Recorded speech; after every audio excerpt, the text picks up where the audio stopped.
Thank you for joining me today. It's Brian Gubernick, and welcome to the No Days Off podcast, where we believe that every single day brings a new opportunity to get better. Do you ever feel like, as a leader, every single decision, every problem, every escalation somehow lands on your desk or in your inbox? You are probably trying to lead, but you are likely also drowning in being kind of the hub or the central node of it all. I think that's how what we call hero leadership fails.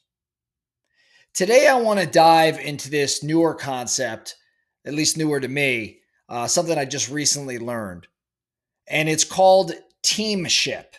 Teamship. It's a framework that an author known as Keith Ferrazzi introduced in his newest book, Never Lead Alone. And what it does is flip the traditional leadership model upside down so that your team actually carries more weight. So let's talk a little bit more about Keith, what teamship really means and how maybe you might want to consider it for your team and implement it starting tomorrow. So first off, who is Keith Ferrazzi? Keith is a best-selling author and he's an executive coach. Very, very, very well-educated guy who also ran some major organizations. And he authored a book called Never Eat Alone. You probably have heard of the book Never Eat Alone, which was his classic book about networking. Over the years of working with all these Fortune 500 companies and these tech startups and these leadership teams, he started to notice a pattern. And that pattern was that traditional leadership models, where all of the decisions and the power and the accountability, they all would flow through one person. He noticed that they begin to collapse under complexity. So his shift, what he began to talk around or teach, was that leadership shouldn't be about the brilliance of one. It should be about the collective brilliance of many. And he coined this term teamship to describe this new paradigm. This new paradigm where each team member is a co-owner in thinking and in accountability and in problem solving. The leadership or the leader is not diminished per se. He or she and the concept of leadership is just reframed. So instead of the hero, the leader becomes the system designer. And when I read this and when I learned more about it, I started to fall in love with it more and more. Teamship is leadership that's practiced through the team, not over the team, as a lot of traditional leadership models happen to do. So what it means and what it anchors to is, number one, what Keith calls co-elevation. Co-elevation is simple. You push your peers upward. It also, number two, is built around peer accountability. So not reliance on the leader to call out issues, but peers calling out issues. Number three, it's around structured candor, which means safe, regular mechanisms for sharing, or I should say, speaking the truth. And then number four, it's about visible commitments and shared norms. So what makes this teamship concept rather novel is that we often default to this kind of command and control model, if you will, or to, start to behave like my job is to lead and your job is to follow. And teamship says things differently. Teamship says we're all leading and we're all holding each other up. I think this matters. This idea around teamship as a form of leadership matters now more than ever, because complexity and scale and velocity, I don't think just in the world in which we operate today, there's not a lot of leaders, if any leader at all, that can keep pace.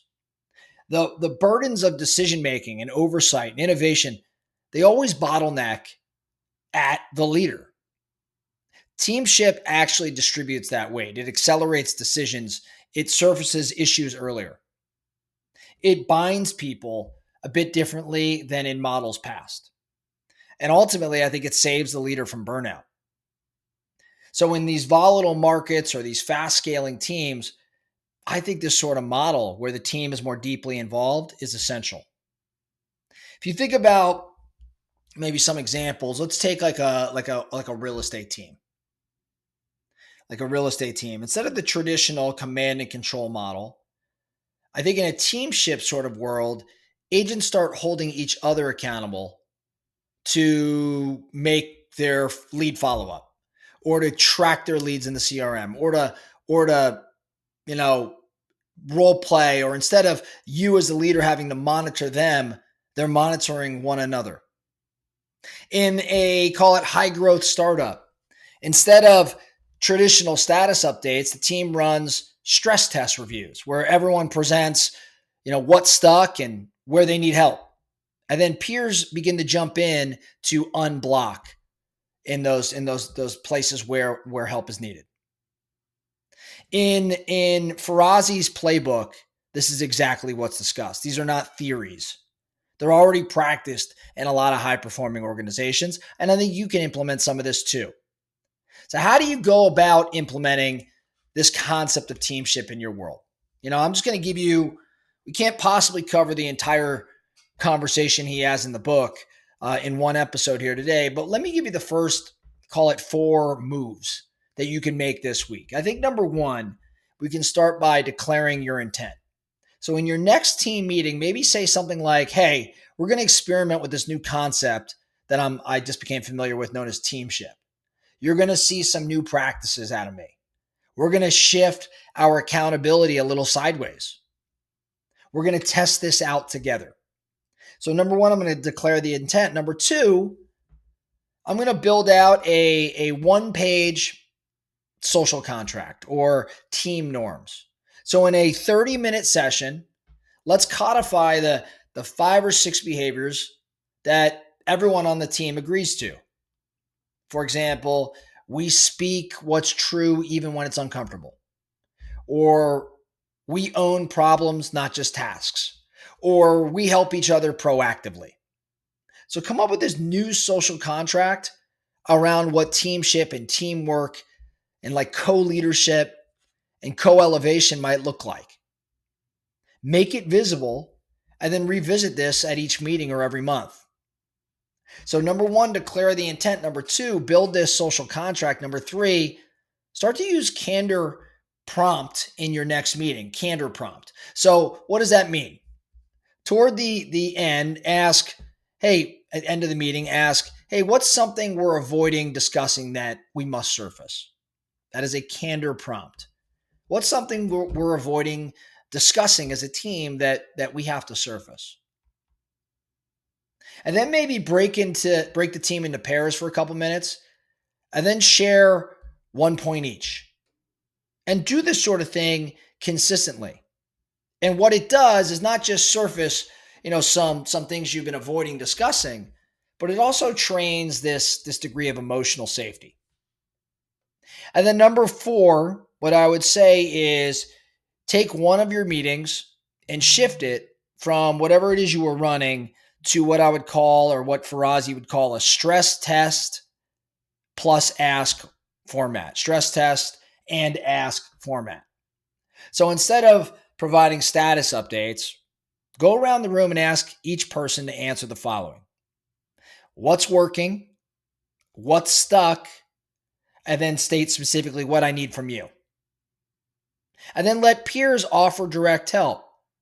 Instead of making it the traditional leader-led rescue mission, let everybody else chime in. So share what's working, share what's, where you're stuck, and then share what you need to get unstuck. And let everybody work together to offer direct help. Beyond those 4 steps, your job is today as a leader is to observe and maybe nudge or prompt and reflect. And after you run 2 or 3 cycles of what I just described, you can start to ask, okay, well, which of these behaviors gained traction and which of these behaviors might still need a little reinforcement? And then what you do is tweak that contract a little bit, maybe iterate the format and figure out ways to embrace more of this teamship concept. I don't think you need perfection around this. You just need forward motion. and there's an opportunity here to co-lead instead of that traditional format. So pick a practice from that list I just gave you and run it this week. Maybe use the candor prompt, or make your social contract, or try that stress test format. And then just take notes on how the team responds. I don't think you need to flip your culture overnight. I think you just need to get the foot in the door and start to try some things that are a little different. And over time, those cracks start to become shifts. I think that that's what Teamship is all about. Start small, lead well, and then elevate together. That's all I have for you today, the No Days Off podcast. Thank you so much for listening. And remember, every single day brings a new opportunity to get better. So let's get after it.